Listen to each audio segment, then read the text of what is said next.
Good morning, good morning, good morning. Hopefully, you guys can hear me. Welcome to another edition of the Brothers of Legacy. I am your host, Mr. A.D. Walker, the pusher, the grower, the motivator. And I appreciate you guys rocking and stopping and don't. Appreciate you guys being in the building. Thank you guys for hanging out with us. Another edition of the Brothers of Legacy. Uh, Blessings, Lisa. And thank you for sharing. Thank you for sharing. Um, so thank you guys for being here. Thank you for being a part. Uh, like I said, make sure you share, tag, let everybody know that the brothers are in the building. Uh, and definitely check out our podcast. Make sure you check the podcast out as well. Um, we talk about a lot of different stuff, and there's going to start being some extra stuff on the podcast. I'm going to definitely put some extra content. Like I said before, if you can't financially contribute to the Brothers of Legacy, be sure to listen to the podcast because we do receive a little bit of funding from the podcast because we have advertisers on the podcast that pays. What up, Ephraim? Good morning, my brother. Thank you guys for being here. Good morning, Mama McCory. Thank you for rocking with us. So today we're digging into an interesting topic. Let's see if it works. Boom! Look at that. Can a boycott still make a difference? Can a boycott still make a difference? That's what we're discussing today. So make sure you tag, inbox everybody. If you're on our messaging app, that is LWN to 84576, LWN to 84576. And make sure you share that. Like, go on your text, share it to everybody. Not just everybody, but everybody. Everybody. Um, and let them know that the brothers are in the building. So, talking about boycotts and protests, and do they make a difference? And of course, there's always a story I want to share about where this conversation came from. always. So definitely make sure you are sharing because sharing is caring. And you're listening to the podcast. Um, and let me see something real figgity fast. Do I have it up here? Maybe not. No, I don't. So make sure you're listening to the podcast. Support the podcast. Share the podcast. It's one of the easiest ways to share the broadcast as well because you're like, hey, check these guys out, without the pressure of being on the live and waiting to see what's going to happen. Someone gets to listen to the podcast, skim through kind of skim over it, just to get to the good juicy parts, and be able to enjoy it on the go. All right. So I appreciate you guys being here. I appreciate you guys rocking with us. What is today? I want to say happy Wednesday. It's hump day. Guess what day it is? It is hump day. So make sure, hopefully your week is going well. I would say, was it halfway to Friday or Saturday? If you're living for the weekend, then you're almost there. Almost there. All of my days are just about the same. So, my enjoyable days are every day. So, like I said, make sure you are sharing, make sure you're tagging other people. I want to thank you guys for being here. Thank you for your support. Thank you for being a part. I love this platform. I love all those that are involved. We are growing steadily. The podcast is growing. I'm excited. Thank you guys for all listening. It is exciting. Good morning, Cheryl. Great morning to you. Grand Rising. Anytime I hear Grand Rising, I think about biscuits. All right, so we're gonna, like I said, today we're talking about can boycotts still make a difference, and it's that time of year. I'm part of a group that basically it started off as a kind of a protest kind of group. Um, but they come around and kind of get into the same protest every year. But I don't know if it really helps the way they're doing it and the way they're going about it. I don't know. like I hate to be that negative dude that just so pessimistic about certain things. Like, I don't know if that's going to work. But we're going to dig into it. We're going to talk about it. And I want you guys to give your opinion about boycotts, protests, and all of that, and any alternative ways that you see or have tried or seen tried that can make a difference.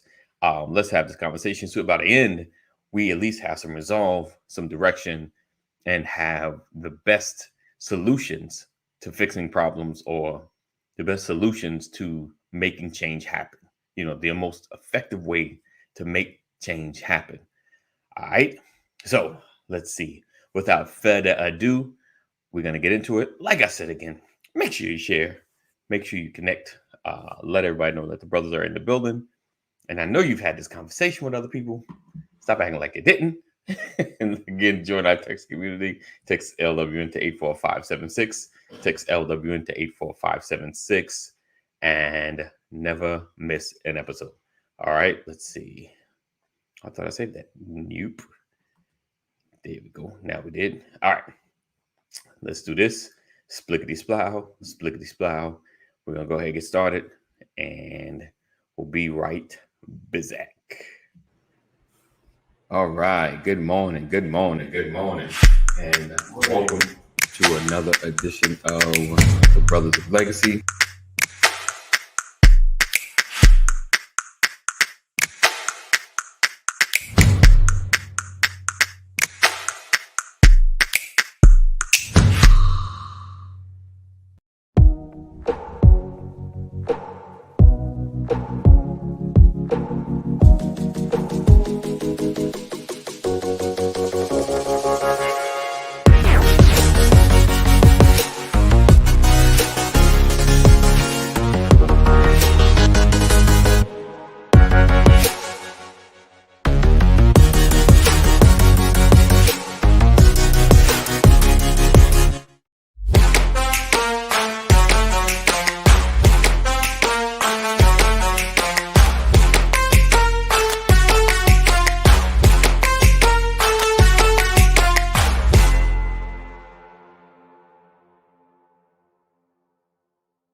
Welcome back. So, like I said, today we're talking about, oh man, just another day. All right, we're talking about the protests and boycotts. Do they continue to work? Okay, so let me dig into it. Picture it. I was watching a video, right, and it's part of a group, and they were talking about boycotting non-Black industries in lieu of police violence, police abuse, police violence, and they were just saying from November to, I think, January, if I'm not mistaken, November to January, it's going to be like an all-in-out protest. I guess just so buy black, buy black, buy black. For Thanksgiving, buy black. For Christmas, buy black. So support anyone that's Black, support them instead of the industry. So while I kind of get the sentiment and understanding of why someone would want to or get into it like that, I must say that I don't know how effective it is in such a broad span. And feel free to chime in. Feel free to chime in and say, man, I think that's the greatest idea ever. So I don't know how effective it would be in such a broad span, but should it be drilled down to just one industry, one company? Because I think we're more effective attacking one space as opposed to just being so broad. And then will it actually make enough of a dent to make a difference? Or would attacking industry, as far as when it comes to police brutality, really make a difference? Because let's hold on one second. Let me do this real quick. Spliggity splow. Boom, Boom. Good morning, Pastor. Good morning. Little shift in there. So yeah, so to me, like, would it make a difference as far as for police brutality? Because we've seen since George Floyd, companies have come up, people have been stepping out, even Walmart, like I've heard directly coming from their company statement, how, we love black people. Well, they didn't say that exactly, but they were standing up. They were just, this brutality shouldn't happen, equality and all that, all the great stuff, and a lot of companies have been making huge donations to a lot of organizations that are for civil rights. I know Black Lives Matter got a lot of money. A lot of organizations got, like, people have been really giving a lot in this space. And that's information I got from NPR. Check my source. so so they've been getting, a lot of organizations been getting huge, like jump, like some, to the point where some organizations were literally giving out some of the money that they got because their budgets were just, it's like there was like almost no need for that much money, for them to have. So they were literally like sharing some of the wealth. So I say all that to say, is it, with movement kind of happening, does it help to protest white establishments like that, in such a broad span? For the most part, an establishment is attacked when that establishment is doing something we don't like, like if Amazon, Jeff Bezos or whoever the current CEO, or if the board or the top management were known for some kind of inequality or racist acts or stuff like that, and the company is just like, it's the culture of the company, a huge boycott could make a difference. Like, we're not doing Amazon, we're going to Walmart, or we're going to other alternatives as opposed to Amazon. How quickly would, company policy change? How quickly would a statement come out? Because for the most part now, I feel, and let me know if I'm wrong, companies don't want no smoke when it comes to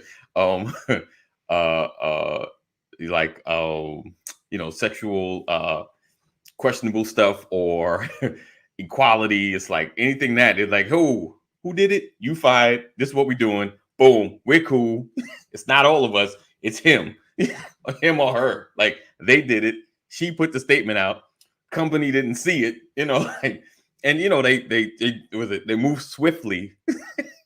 To like, listen, we don't want a stain. We don't want a drop. We don't want y'all thinking that we, because in this space, it's not profitable to be like, back in the day, kind of get away with it. Like, it happened. They kind of, oh, we're going to investigate it. We're looking into it, and they continue to make money. But now it's like, oh, wait, Twitter start getting crazy. It's video, like, oh, data people, they're gone. Don't worry. They're not even on payroll anymore, So it moves back. Oh, wow. Who just had to walk back their uniform policy? Right.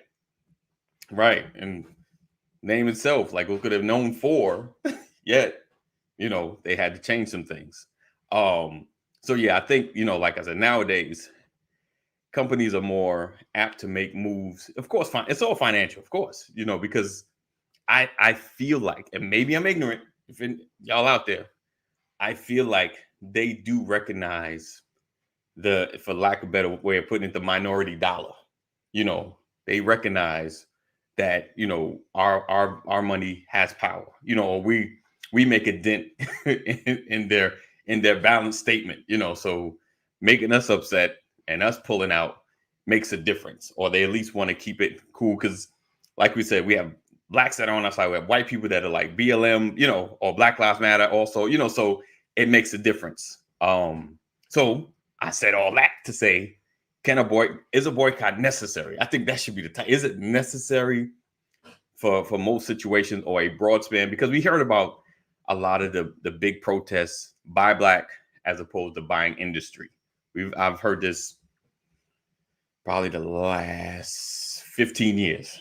Like, there's been, I've had local efforts. We're not buying today. We're not buying anything that's not Black. I've had those. I've been a part of those conversations. I mean, my thought was always with those is the fact that, yeah, I don't get gas today from BP, but I'm gonna need to fill up a whole lot more tomorrow. So it's like you're not gonna get my money today, but if I don't find a viable alternative, they're just gonna get more money tomorrow. Because now I really need to shop. So, Pastor, I know I'm kind of sharing a lot, so I want you to kind of chime in. Do you think some of these financial boycotts help us in a social space? And the second part, 2A, do you feel like companies recognize it more? Are they making more adjustments, like I said, quicker? Are they recognizing the social movement and they are shifting what they say to be more equal to us, to help us in a sense? I guess I put it that way. Like I said, I feel like they recognize us. I don't know. How do you feel? Do you feel like they see our dollar more? They respect our dollar more than they have in the past? Or how do you feel about it? Does the buy black boycott work? Right. Does the buy black boycott work? Oh, can't hear you. You muted on me. I think you did it. I didn't do it. We don't. I don't think we really stopped spending. What's up, Mark? Hey, Mark. Right. How you doing, bro? So when you call for boycotts, I think honestly, when you really think about it, financially, it takes a lot. It takes a lot of people, right, to hold back their dollar, right, for a boycott to impact a company financially, right. Let's see the big ones. You're right. Yeah, I mean, right. If a group of us, if 1,000 people say I'm not shopping at Walmart today, we're not hurting Walmart's bottom line. Nah. If 50,000 people say I'm not shopping at Walmart today, right, we're not hurting Walmart's bottom line. Right. If 50 million people say I'm not shopping at Walmart today, yeah, that's going to raise an eyebrow. Right. So to me, it's not. I don't think companies are afraid of the financial impact of boycotts. Right. I think they're more, if they're going to respond, it's going to be because of the attention that it gets. Right. Because they don't want negative attention. Right. So it's like if I boycott a company, it's different than, the starting point guard for the Atlanta Hawks going on the local news station and talking about something. Right. So it's all about the amount of attention. And I think Brother Curvey put in there about Hooters. Right. Hooters did something to draw people in. They figured, they haven't been getting the traffic, so they shrink the shorts. Right. Yeah. But the negative impact hit the women who have to wear the shorts. Right. And they went on social media. Right. So it's the attention that it got. And the fact that it's hard to find good help already, and you're negatively impacting the very people who have to wear the shorts. Right. Yeah. They didn't want that kind of attention, so they had to pull it back. The reality is you weren't going to stop people from going into Hooters. Right. If they enforce that policy. Right. Because people who like going to Hooters for those reasons, because you ask anybody, they'll say, I'm not there for the chicken. I'm going for the wings. I want the wings. Right. Yeah. I mean, Hooters doesn't rank at the top of the food chain in terms of quality of wings. Right. So it's the negative attention that probably the media attention that means more to organizations than the financial impact, because historically we don't stop spending money. We'll talk about you. We'll talk about you from inside your store. Right. Yeah. True. He said, "Oh yes, the entertainment." Oh yeah, that is true. That is true. And then like you always, everyone, the whole boycott concept, of course, leans into the bus boycott, which they had to do. was like 80 days, maybe longer than that, before impact. It takes a while for impact to really happen. Like you said, even if one day we can get all 50 million people to not buy Walmart, for Walmart's balance sheet, it'll drop. They may lose a little stock, but what Yeah, but how happens? long? How long can you withstand shopping in Walmart because you need your groceries? Right. And that's the point. Like it drops, but if all 50 go back, then it's like, Yeah, oh, if I they're if back. I And if I save my $500 this week, yes, I'm gonna spend $1,000 next week. So they haven't right, lost. right. Wait, let's see. Hold on. Let's say rhetoric versus reality or optics. Companies will put out statements but won't create real change. Ooh, that's good. Absolutely, That's because good. the reality is you're not impacting the bottom line. Right, Financially, there's no threat, no real threat. right, So they'll put out a statement and tell everybody to be more careful. right. Absolutely. Okay, so I'm glad Dr. Rollins put that up. So what so if so what would we want a company to do in the face of a social justice movement? Like if we had the numbers, we got them together, you know, and let's just say we be Brother Legacy, BOL. I got hundreds of million people to come together. Let's see. Hold on. Kaneem said TI boycotting Houston's restaurant celebrity negative publicity makes a needle move. It did for that because it was local. That was, I think they have others, but it Yeah, because you attacked. got to think it hurt the local Houstons, Yeah, yeah, yeah. but across the country. And then you got to think it only matters to the people who care about TI. Right, right. True. And how many Yeah. people who care about TI are sitting down in Houston's? Right, right, right. There's That's so many good. factors to come into play, and that's what these people are thinking about Right, in those back boardrooms. right, How many followers of TI are eating at Houston's? right, right.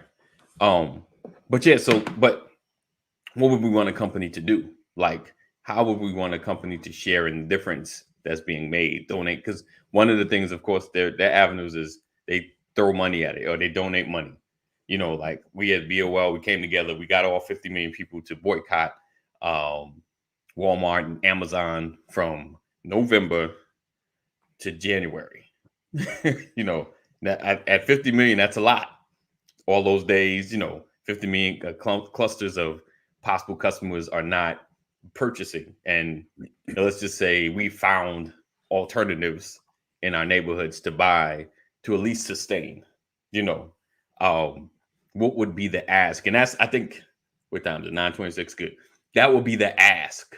Like to me, I get some of the protests. I get some of the boycott.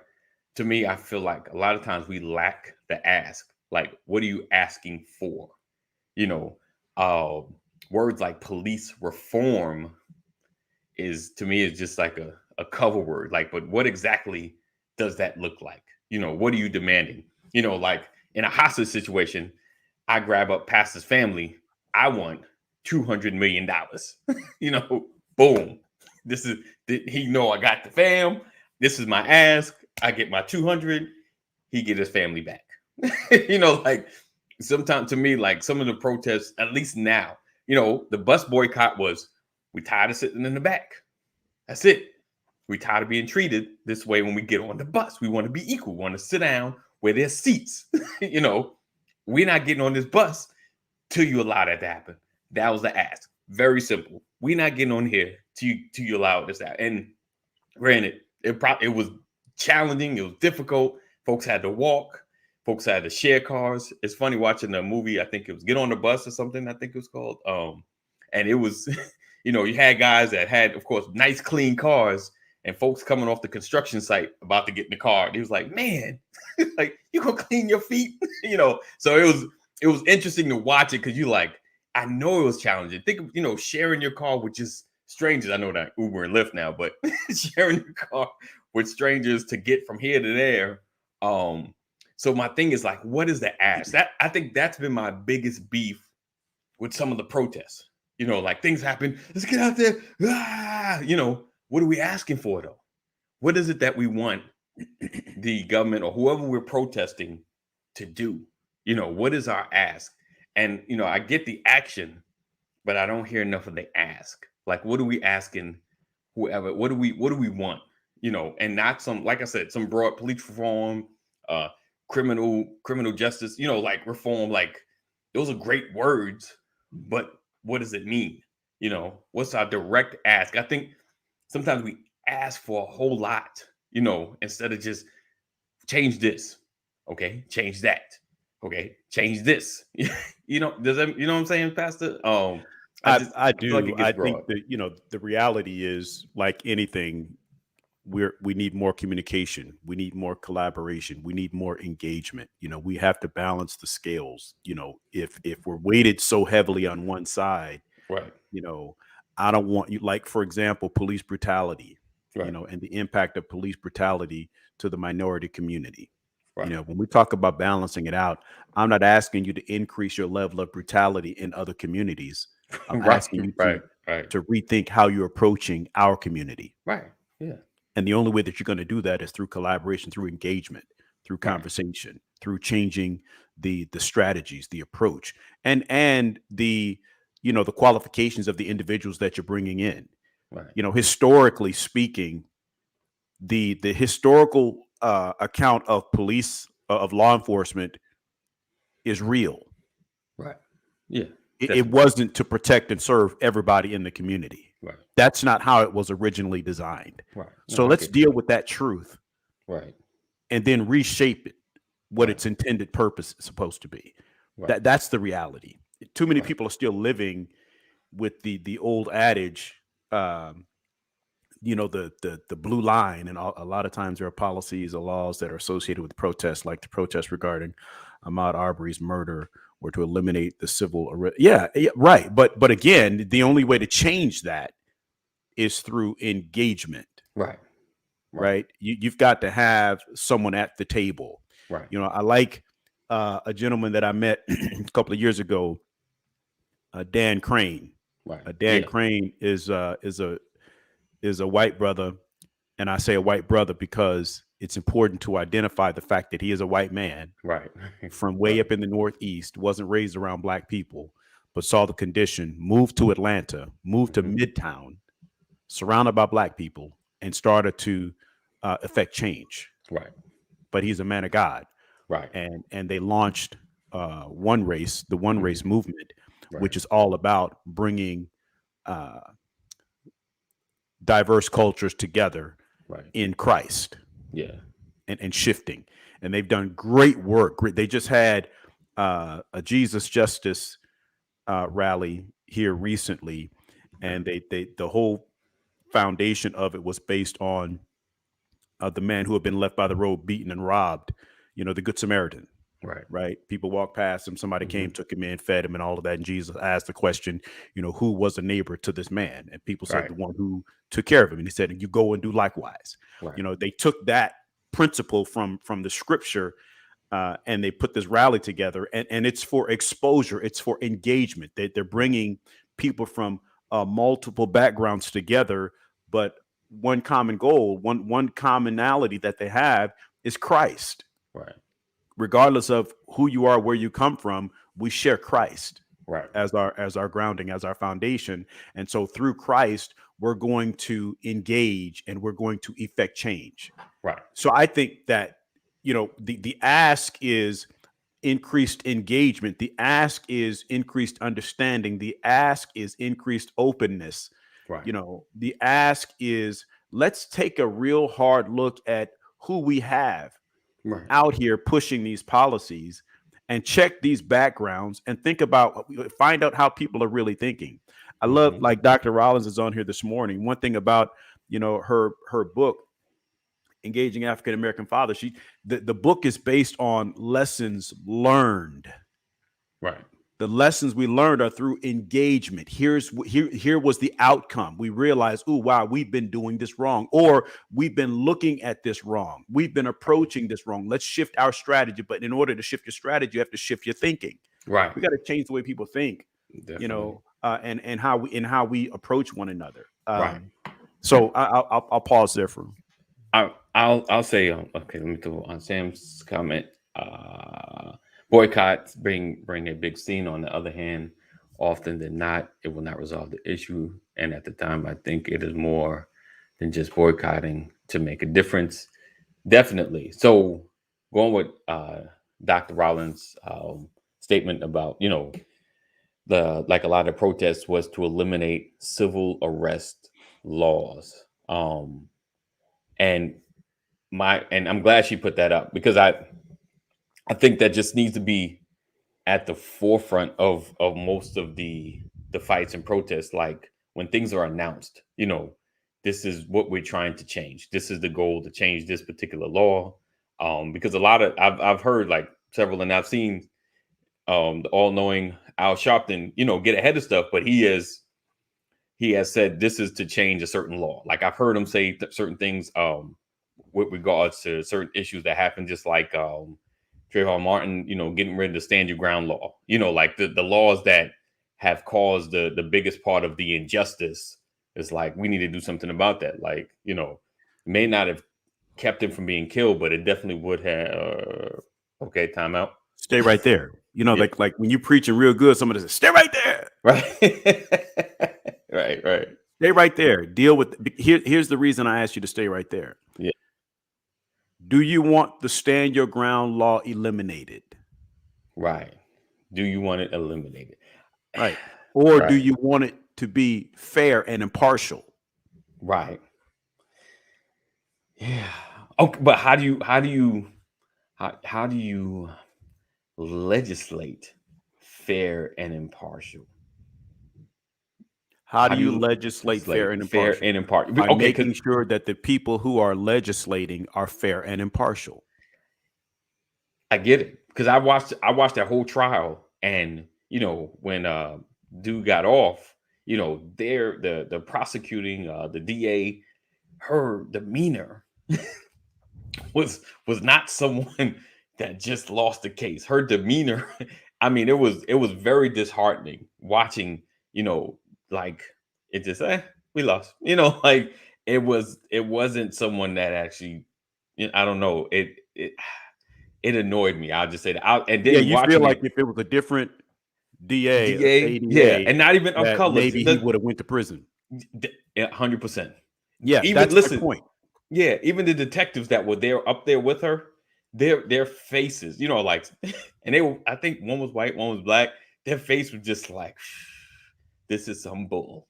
like it's kind of like they had stuff that either wasn't presented. They're just like watching, because I remember me and my wife watching, like, look at them detectives' faces, like they know nonsense is going on. Like you could just see it in their face. So yeah, I mean, so that's why I asked, like, how do you legislate that part? That's the, that, and honestly, to me, and I do not agree with it at all. I think that's where the riots come from. It's like, nothing's changing. Like, I'm angry because nothing is changing. And I do not advocate for riots. I think it's crazy. It causes more harm than actually good, in my opinion. And I may be totally wrong. Y'all may not agree, but that's how I see it. But yeah, it's just, I get like where the frustration comes from, because moments like that, especially if they know the DA, like they probably, folks in the area probably knew he gonna get off. Like, yeah. What you're saying is how do you rewrite the Constitution? How do you rewrite the foundation of the laws of America? Because they were written by people who had a perspective that was tainted. Right. That's the reality. And so what you're pointing to is an infrastructure problem. And what I mean by that is the people who are a part of the infrastructure have tainted views. That's why you have a district attorney who does not feel the pain of a lack of justice. Right. In that case with Brother Martin. And so thank you, Curvey. That's my point. It's the interpretation of the law. I said earlier, you have to have fair and impartial people. Yeah. Because case law is case law. Right. I think, but if my view is tainted towards one side or the other, then why do you think people can take, you can have 10 churches on the same block, all preaching from the same Bible with a different message. Yeah. Interpretation. Right. You know, He said, you either a person have gets attacked in the street. One person says, you're a criminal, you attack that man. Another person says, you're wrong for being out past 11 o'clock. Right. Interpretation. Right. He said you either have the rule of law and civility and order, or you have complete chaos and anarchy. Yeah, definitely. Listen, I have nothing against there being laws. I mean, it helps us not have to be by the window with a shotgun all night. You know, like praise God for, you know, for at least that part of the building of this nation, you know, where we are civil, where we don't have to worry to that level, that extreme, like in a lot of countries. But you know, it's just I mean, how do you change the biases? How do you change, you know, because unfortunately, I grew up seeing things a certain way, right? And I say that unfortunately, but I grew up seeing things a certain way. And if there's no shift in my perspective, I get in position. I want to run for DA, you know, I run for DA. I look good. I got a good clean record, you know, I get a position. And now my perspective taints my judgment. You know, my perspective affects the outcomes of people's lives. Oh, a judge. I become a judge. You know, like my decisions are based on my tainted view. And I don't know, like how do you change that? How do you begin to change that where there's at least a level of being fair? And I don't know, like it's I know this conversation is kind of deep, and you know, like this ain't a 20-minute conversation we can have and fix the world, but I these are stuff I kind of think about as far as, you know, laws are pushed out or given out by people, and you know, a person's view, you know, even just a cop pull you over, this could be either a ticket or I'm impounding your car over some nonsense. You know, I'm taking you to jail over some nonsense. Your window looks like it's a shade, you know, because there's you know 150 laws and old laws that they can get you on. You know, your beard shouldn't be, you know, like based on facial law 3, 5, 6, 7 in Henry County. You know, like you're like what? You know, I mean, I just get to it, jam you up. but my thing is, I don't want to have that level of impact.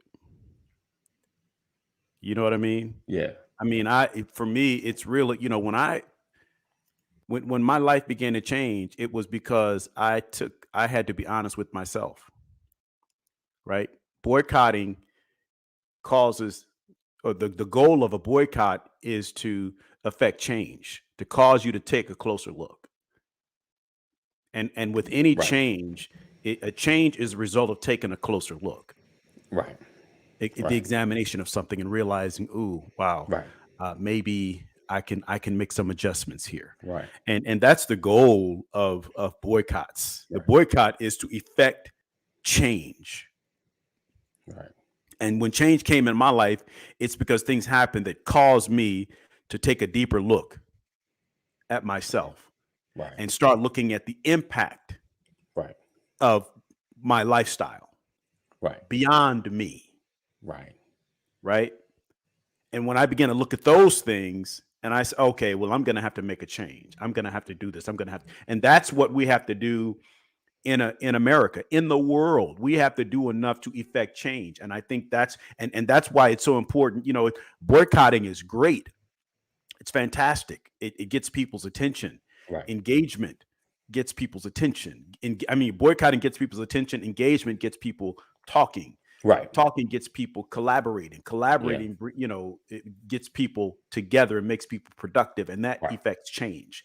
You know, and I think those are the things that we're trying to do. And the reason why we boycott is because you can't hear me crying.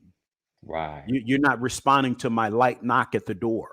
You're not answering my phone call. So I've got to do something more aggressive. You're right. You know, that's what protests come from. I'm screaming, but you can't hear me. So I need additional voices. Yeah. I'm screaming, but you can't hear me. So I got to get closer to you. You know, I'm screaming, but there's not enough of us. We're not loud enough. So we need to increase the size of the crowd. all of that, and so that's all of that is to just, number one, get your attention, get your response, then get you engaged, then get us communicating and collaborating, and then affecting change. Right.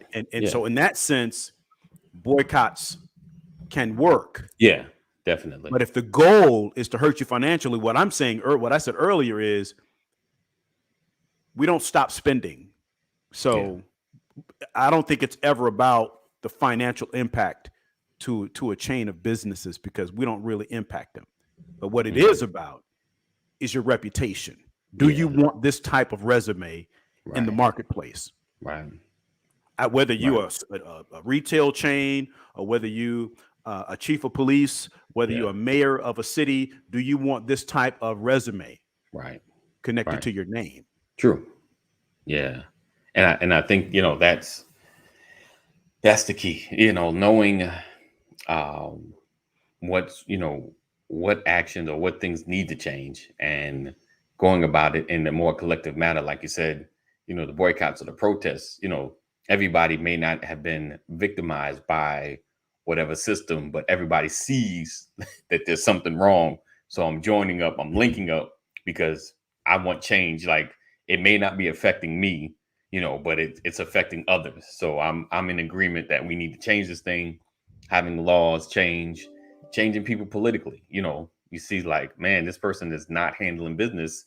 We need to vote them out. We, even campaign them out. Like, anybody want to do this job? Like, we got your back, because we need to get this fool out of here. So it's those kind of things that matter and make a difference, and kind of like bringing the solution part of it is like we started off saying with Dr. Rollins saying, just what is the directive? So if a protest is happening and someone say, hey, we need to boycott, okay, what are we attacking? What's the one goal that we want out of this? What is it that we want changed? What law do we want changed?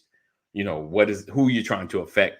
And to me, like, not being so broad where you're not, where it's harder to make a difference. Like I said, overreaching police reform, sounds good, but what does it mean? Like, what do we want changed in the police department? I think being more direct, I think matters, because then you go to the mayor, this we want change. It looks like, oh, is that all you want?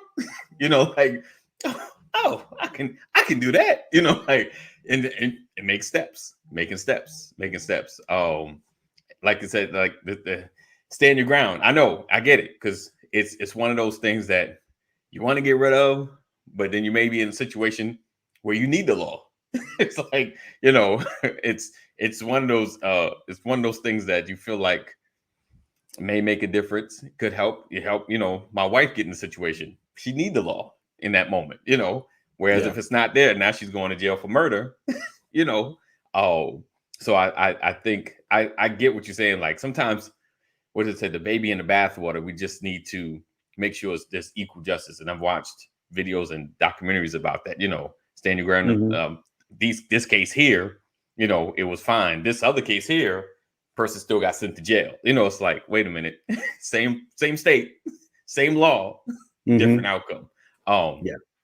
I think it's those, and they need to be reviewed. Those cases, there needs to be somebody overseeing. These cases, like, listen, it's the same evidence. Let's take away the people, take away names, look at the case. Same situation. Case law. Yeah, that's. I mean, and again, it's scripture, right? That's what God gave Moses to give to the people when they left Egypt. Right. I told you, Exodus. What is it? Exodus chapter 21 through 23. Right. All case law. Right.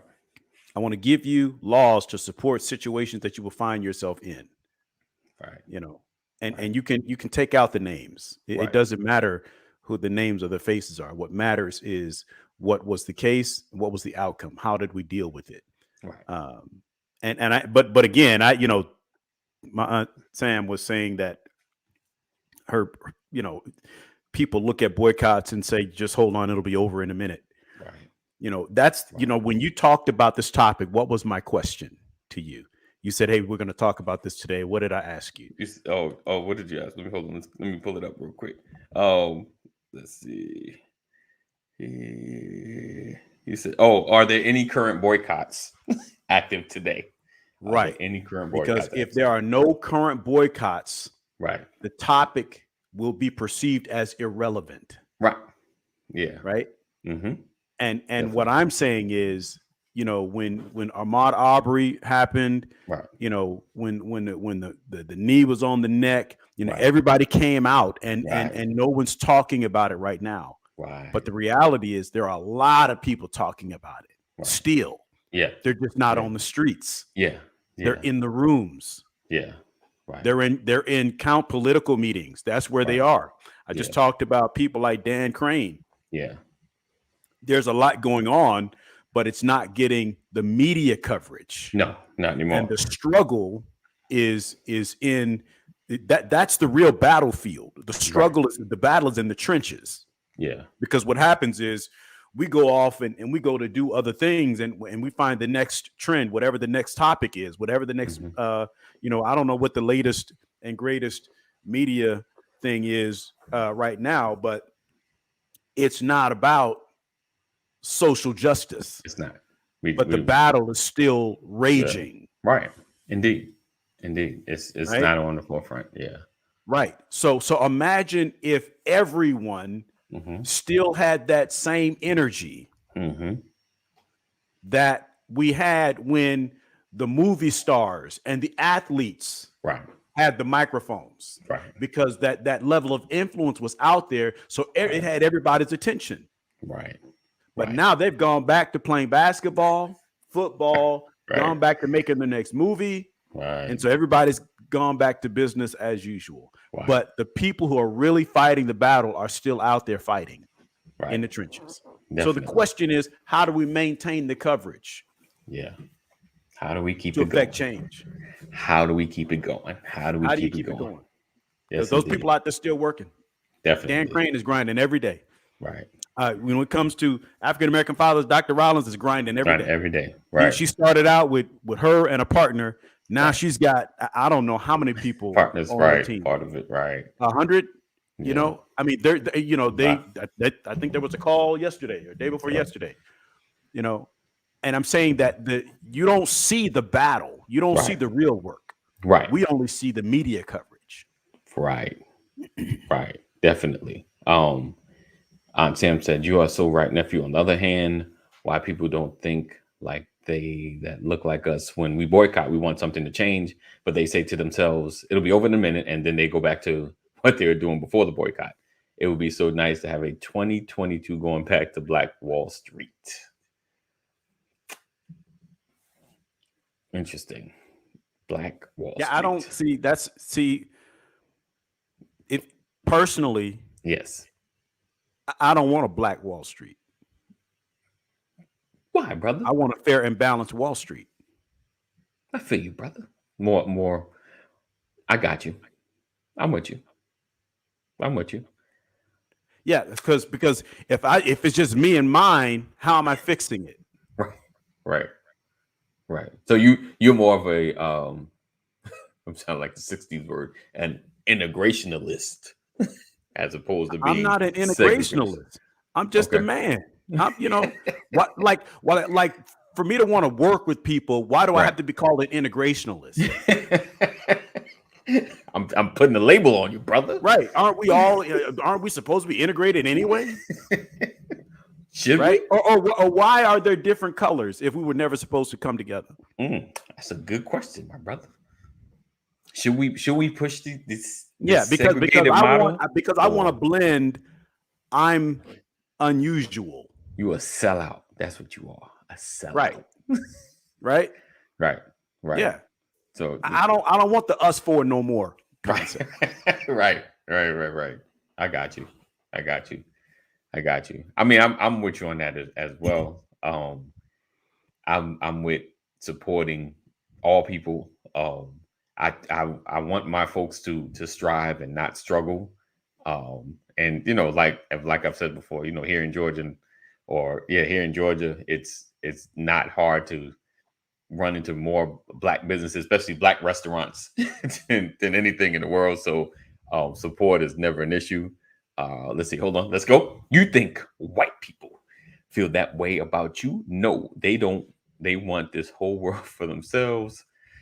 Why can't we want all Blacks to come together and have their own and show our Black people and young men how to build their own empire? White people don't want no empire with you. Ooh, that is a blatant, so I want to build a world statement. Yeah, I want to build a world where I just govern Black people. Mm. Now I become the master of my own people. That's interesting. I mean, the thing is, you're right. There are a lot of white people who don't feel that way, but that's not all white people.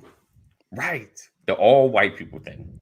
Yeah. The problem is far too many of them in critical positions feel that way. Right. And what I'm saying is, yeah, I want us to have our own. If you can't make room for me in your office, then I'm going to build my own office. Right. Exactly. I got you. Yeah. I'm not. This is about survival. Right. You know, if I got to build my own to survive, to make it happen, then that's what I will do. My desire is that I be able to go where you go. Right. Right. And do what you do the same way you do it. Right. Equal treatment, equality. Right. That's my desire. Right. But if that's not going to work, right, then I got to go over here and I got to carve out a section. Right. I mean, but if I carve out my section, don't change the laws to limit my marketability. Right. Let me just do like you. Let me do what I do. Right. Right. Have the same space, the equality. I feel you on that. Yeah. Because I mean, honestly, like that's why there was a jet. There was maybe still a jet, an ebony. You know, the BET Award. You know, that's why there was so many the Soul Train Awards. You know, because listen, we had the best music this year. Why are we not getting recognized? You know, so we're gonna just do our own. You know, so I think we were kind of forced to create a separate space just so we can celebrate and have and do because we wasn't in the system. We couldn't be a part of the system. It was harder to be a part of the system. I won't say none of us was there, but it was harder to be a part of the system. I think now it's not as challenging or difficult because honestly, the world still wants our talent, wants our skills. Like, yeah, we want you to be a part. You know, so I mean, like I said, I get this, the Black Wall Street sentiment. I understand the concept, but I think it's just, like the whole being totally separated is my struggle. And I mean, I believe Black people, we should try to support each other as much as we can in business, just like we do any other business. But you know, we need to be, we're still part of the country. We're still a part of this world. Like, so all dollars should be accepted. All dollars, we should be marketing to all people. Well, my thing is, it doesn't matter whether I am on Wall Street or on the quote unquote Black Wall Street. I still have to build it. Definitely. That's the only, you know what I'm saying? That's all I'm saying. Right. You know, you don't have to build the world like a system. If I'm going to be successful, I still have to build it. Yeah. Let's see. You don't have to build a world that consists of all Black people. We can live in this world together. On the other hand, that's my point. We need to have our own, just like they do. They have their own. They also use us to keep their own. I mean, we go to work. We have jobs. We work for. Yeah, folk. I think you know the reality is, Sam is saying the same thing that I'm saying. Right. Right. What I'm saying is, I'm not for a Black Wall Street. I'm for a real Wall Street. Right. Open Wall Street. Open. Yeah. Just open the doors. So that doesn't mean I have to go on Wall Street and work for somebody who doesn't look like me. Right. Carve me some space out on Wall Street. Right. I just happen to be a Black man on Wall Street. Right. That's all I'm saying. I think it's just, I just want the rules to be the same for everybody. Right. That's all. I get to choose who I do business with, just like you do. It's not going to be controlled by you. Right. Right. Right. Yes, indeed. I don't want the conspiracy out there to force me out of business. Right. Because you don't like the color of my skin. Right. You know, Right. Definitely. There are black people succeeding on Wall Street. Right. Yes, indeed. Yeah, know a few. Yeah. Quite a few. Yeah. So it's but far too many have not had the same opportunity. Right. Because they feel like they've met their quota. Yeah, definitely. You know, definitely. I mean, that's the part, you have to recognize. Then either you try to bust up the system or you start your own. And I'm all about branching and starting your own. Like, I don't know, like I'm not begging you to take more of my talent, and I got it, so I'm just taking somewhere else. I'm not begging you to take my money. You know who one of my heroes is right now? Who's that? Prime time. Deion Sanders. Okay. Who went to Jackson State. Oh, yeah. Yeah. And now HBCUs are getting a lot of attention. People want to play for black football coaches. Right. Because he brought black football coaches to Jackson State. Right. His son is his quarterback. Wow. And he can ball. Wow. He's not the quarterback because he's Deion Sanders' son. He's the quarterback because he can ball. Well, right. But the amount of attention that they're getting. Yeah. Right? Yeah. Because he's brought attention to it. Right. And all I'm saying is that's great, because he could have went anywhere. Right. He could have went anywhere. Right. Definitely. So we boycott. We boycott because we want to bring attention. He said, "Team beat my child's school." Yeah, they beat him bad. Yeah, they did. And said they were going to beat him. Right. And then he cut a chunk of the field. Wow. After they beat him, and took a chunk of that grass, that turf, home with him. Wow. Kaneem says money is the equalizer. So my point is that he's drawing attention, and he's drawing positive attention. Right. He's teaching those young guys to walk upright, to be men, to be respectful, and that's what I appreciate. Right. Because when you look at the NCAA, the HBCUs don't really get the attention. They don't really get the funding. Right. Yeah. And what he says is we are as good in a lot of cases, if not better, than the product y'all putting out on the field. Right. So I'm going to bring more voices.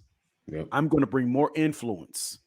I'm going to cause you to take a closer look at these HBCUs and see if we can effect change, because they're getting TV coverage.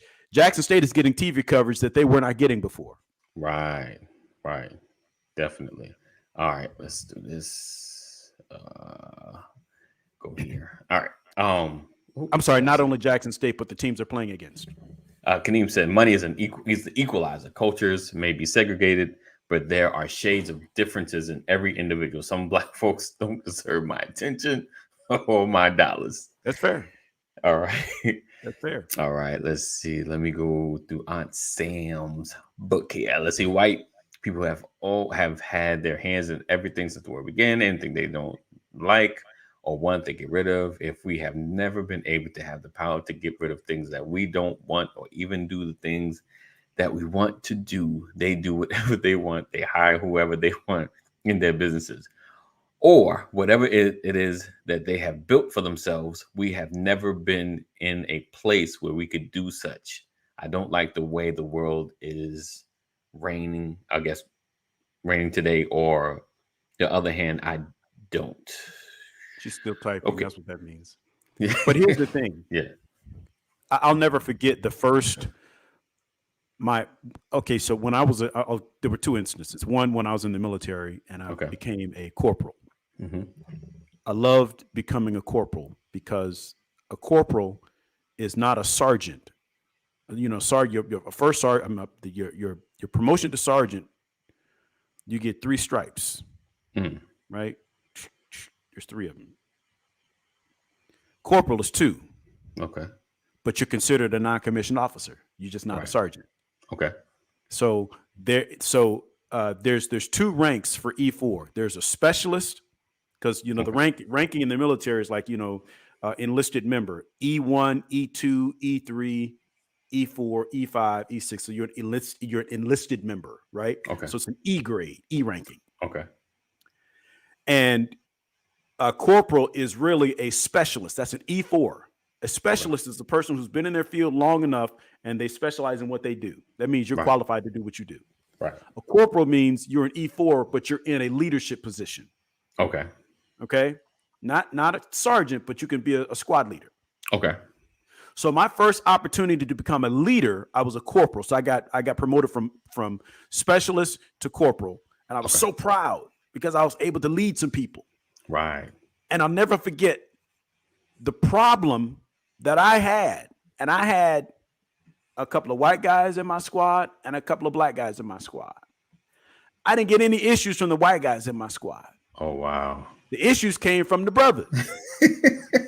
They gave you the hard time. Yeah. So the first time I had to write somebody up, I had to write up one of my own. Wow. You understand? Wow. And there was no reason except that he was hating on me because I made corporal. Wow. Okay. Wow. So when my auntie says, we should be able to do this and build our own and all that, I'm like, yeah. Before we start getting mad at other people, right? How about we stop killing ourselves? Yep, I said it. Wow. I said it because, listen, I have had several occasions in my career as a leader where I've had some challenges where I've had to write people up.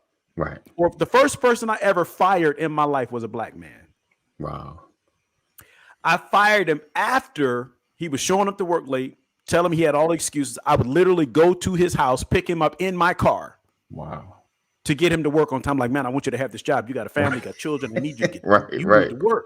Right. And I'm like, I don't want to sit up here and talk about you because, there was only like 4 black people in the company. Right. Wow. Right. And I'm like, man, we can't, we can't do this, man. We got I'll be there at 7:15 to get you. Be ready to go. Right. And he would have me late. Wow. You understand? Right. And I'm like, man, I can't. And I had to let him go. Right. And the day that I let him go, it was 24 hours later. Right. The next day I came to work and the vice president of the company said to me, he said, I want to let you know how proud I am. He said, a white man, he said, I watched you try to push that guy.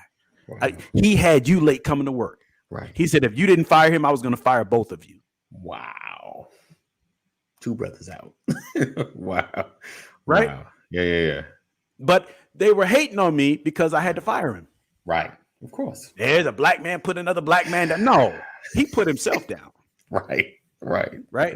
And what I'm saying is far too often, we're gonna go there. We want to have our own and we want to deal with our own.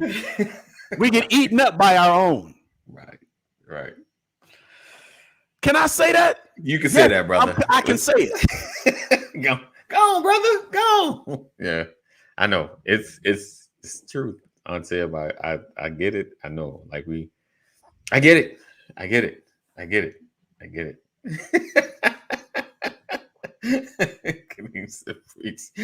I said you said it right.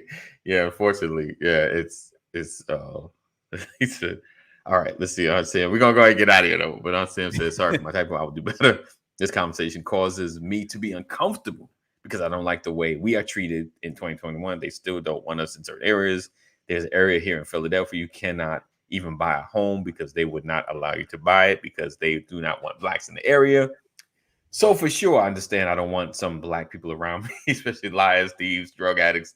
Although if they want, they can change also. Yeah. I mean, change happens. So listen, I say this. I'm with you with the segregated areas because New York is like that too. Yeah, let's just call it what it is. Most of the North, I felt like the South was kind of open and integrated and forced, but the North was like, we're not treating blacks bad. Let us just keep our segregation. But anyway, So the North is full of segregation. So, but we are. I don't like at this level. Like, and tell me if you agree, Pastor. If I'm getting issues going into a neighborhood, I don't want to live there. I'm not bringing my money there. Listen, look. Let me tell you something, bro. I'm not protesting. Some people look at how you deal with your own stuff, right?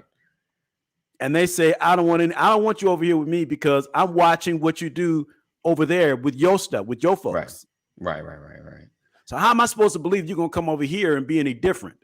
Well, if I look at how you treat your own, like you get mad, like people get mad at folks who make a little money, get a little career, and then move out of the hood. Oh yeah. Right? Absurd. That's crazy. Yes. You don't move out of the hood because you don't like black people. You move out of the hood because you don't want anybody breaking into your house. Right. I'm not anti-black because I don't want to live in the hood. Right. Because I want to live someplace where my taxes are paying where to there's get my the streets pride fixed. of ownership. Right. Yeah. I'm going to live in a neighborhood where people cut their grass. Yeah. I'm going to live in a neighborhood where they actually have grass. Right. Right. And it's not just and the thing is though, it's not when you say that, right? It's not that you're saying I want to move to a white area because they're black area. Like where Pastor live, you got several black neighbors. Like a lot of black my neighbors. Neighbor over here is black. My neighbor right here is black. Right there is black. They black. You got to get like 5 houses down before you get the first white person. Right. You know, and our yards are very competitive. Right. Right. I don't want to be the low man on the totem pole when it comes to yard care. Right. I got a problem right now. Somebody is walking their dog. They're sneaking into my yard early in the morning and letting their dog poop in my yard. Trying to give you some fertilizer. And I'm trying to add a camera so you can catch him on this side of my house so I can catch him and report him to I'm that dude. I'm that dude because my dog's poop is this big, their dog's poop is this big, and they too lazy to pick up their dog poop, so they're gonna bring it over here and sneak it into my yard, and they're hiding behind the fence and letting the dog come around the corner, and they're hiding behind the fence. See there, I said it's probably white people don't like to pick up dog poop. All right. You said they're not black. Who just like black people, they do the same thing and nobody wants. Oh yeah, listen. And Pastor spoke about this before, where we talked about not just race but classism. Whites don't want. We talked about this last year. Whites in the class. Yep. And that's a thing as well. But yeah, he's a curtain twitcher. So, but yeah, it's. I mean, yeah, I think that's my problem with the 100% coming together. Because just like anybody, there are businesses that just don't run well. There are spots that just don't have good food. It's just what it is. So I don't know.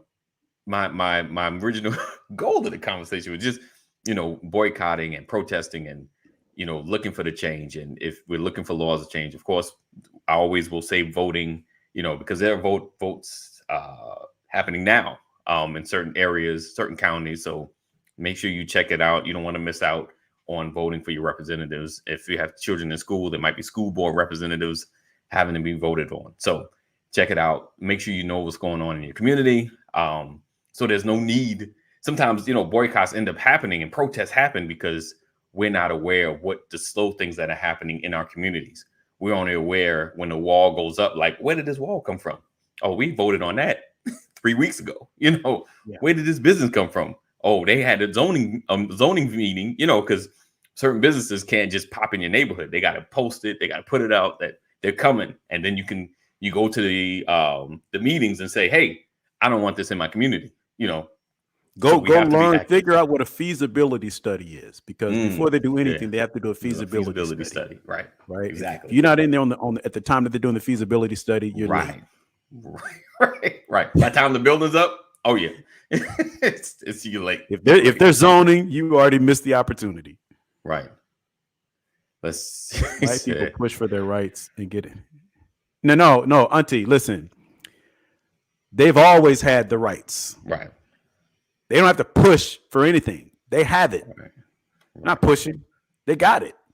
Yeah. We're pushing. Yeah. We got to be there though. We got to show up. We got to show up. That's been our number one downfall. We're not there. We don't show up to the meetings that are public. They post them. We just got to be more vigilant in our communities. We get so focused on the national scale or even some on the state, but we don't know what's happened locally. And that's to our downfall and why sometimes we lose our communities because of these things and new zoning laws. And, what was that movie Michael B. Jordan was in where he was the attorney, the non-for-profit attorney? Right. And to get the guy off death row, I think it was. Yeah. With Jamie Foxx. Yeah. Right. Played. What was the name of that movie? It's a good question. I can't something. But remember in the movie, when it came time, I'm just speaking to what you just said, what Sam was talking about. There was a scene in the movie where they were going to court. Right. And they let all the white people in. Just mercy. Just mercy. Thank you, Dr. Rowland. Just mercy. And remember and he showed up to court and all the black people were standing in the hallway, standing in the corridor. Right. And all the white people were able to go in there and fill in the front seats and everything. Yep. And all the black people had to stand up at the back of the courtroom, his family and everybody. Right. That's what they do when you try to show up. Right. Yeah. Isn't that what they're doing right now with voting laws? Right. You can't give anybody a drink of water. You got to, we're going to tighten the timelines for being able to go to vote because the too many of us can't take off work to vote. We want to go vote before we go to work. And so they're tightening up the line, the timelines and the opportunity that you have to vote. That it's the same thing. Right. They do everything to reduce the opportunity for you to participate. Right. And so what Sam, I appreciate what you're saying. We're pushing, we're fighting for the right to participate. Right. Yeah. On Definitely. Equal ground. Yeah. Yep. So I appreciate you guys rocking. Make sure you vote. Make sure you're registered. Make sure you vote. Make sure you're registered. Make sure you vote and make sure you're registered. That's the low level protest right there. Make sure you vote. Make sure you're registered. And things can happen, things can change. And he said knowledge of local economics, Chamber of Commerce, Board of Commissions, and building and planning. Right. Stay connected. All right. So I appreciate you guys being here. I appreciate you guys being a part. Hopefully you got something out of this. Again, make sure you share. Sharing is caring. Make sure you check out the podcast, the Brothers of Legacy podcast. Because like I said, even if you don't give financially here, which is fine, you can, by listening to the podcast, it gives financially to us. Just listen, share it out, share the podcast. Let everybody know Brothers of Legacy has podcasts. All right. All right, guys. So thank you for being part of this live conversation. Thank you for everyone that has contributed. Sam, I appreciate you. It helps with our conversation because, we have these conversations to kind of shape our thought. What are people's thoughts and what are we thinking? And it helps build our community through these conversations. All right. So we appreciate you for being here, rocking with us. We look forward to seeing you guys tomorrow. Same time, same channel. As always, we love you. God loves you more. Continue to stay safe. Join our text community. Text LWN to 84576. Text LWN to 84576. My podcast people, I apologize. I didn't even mention y'all. I appreciate you as well. Listening all the way to the end. All right. So tomorrow, same time, same channel. Be blessed. Keep pushing. Keep growing. Know that we love you, but God loves you more. Take care. As always, we love you. Know that God loves you more. Stay safe. Thank you guys for hanging. Make sure sharing is caring. All of my replay peoples that watch in the background that I know see this show.